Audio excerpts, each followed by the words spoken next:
ഒന്നാന്തരം ഫേക്ക് പേഴ്സണാണ് അനുമോൾ എന്നുള്ളതാണ്. കരഞ്ഞ് മെഴുകി ഇതൊന്നും ജനങ്ങൾക്ക് മനസ്സിലാവുന്നില്ല എന്നുള്ളതിലാണ് കാര്യം.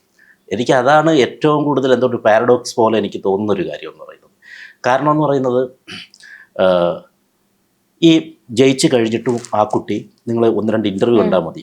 ഏഷ്യാനെറ്റ് തന്നെ നമ്മൾ ഇറങ്ങുമ്പോഴൊരു ഒരു ഇൻ്റർവ്യൂ ഉണ്ട്. ഈ കുട്ടി സരിഗമയിലോ മറ്റോ വന്ന് നേരത്തെ പറയുന്നവരുണ്ട്. അപ്പോൾ അതിനകത്ത് തന്നെ ഈ കുട്ടി വൈരുദ്ധ്യമായ കാര്യങ്ങളാണ് പറയുന്നത്.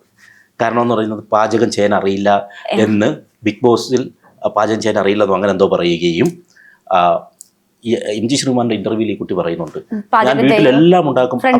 അപ്പോൾ ഈ ജനങ്ങളെ പറ്റിക്കാൻ അപ്പോൾ അത് ഈ കള്ളം പറയുന്നത് ഞാൻ എപ്പോഴും പറയാറുണ്ട്. കള്ളം പറഞ്ഞ ഒരു കാര്യമുണ്ട്. നമ്മളൊരു കള്ളം പറഞ്ഞു കഴിഞ്ഞാൽ കുറച്ച് കഴിയുമ്പോൾ അത് മറന്നു പോകും. കാരണം അതേ കള്ളം പിന്നെ ആവർത്തിക്കാൻ പറ്റില്ല. പക്ഷെ സത്യം പറയുന്നത് നമുക്ക് എപ്പോഴും അത് ബ്രെയിനകത്തുള്ള കാര്യമാണ്. ആ സത്യം എപ്പോഴായാലും നമ്മൾ പറയുമ്പോൾ അത് തന്നെ വരും ആ പറയുന്ന കാര്യങ്ങൾ. അപ്പോൾ ഈ കള്ളത്തരമാണ് ഈ കുട്ടി കാണിക്കുന്നത്. ഇപ്പോൾ മറ്റേ കാര്യം പറഞ്ഞത് ഇതിപ്പോൾ ഗെയിമിന് വേണ്ടി ജനങ്ങളെ കൈയെടുക്കാൻ വേണ്ടി ചെയ്ത നാടകമാണ്. ശരിക്കും നല്ലൊരു അഭിനേത്രിയാണ് ജീവിതത്തിൽ.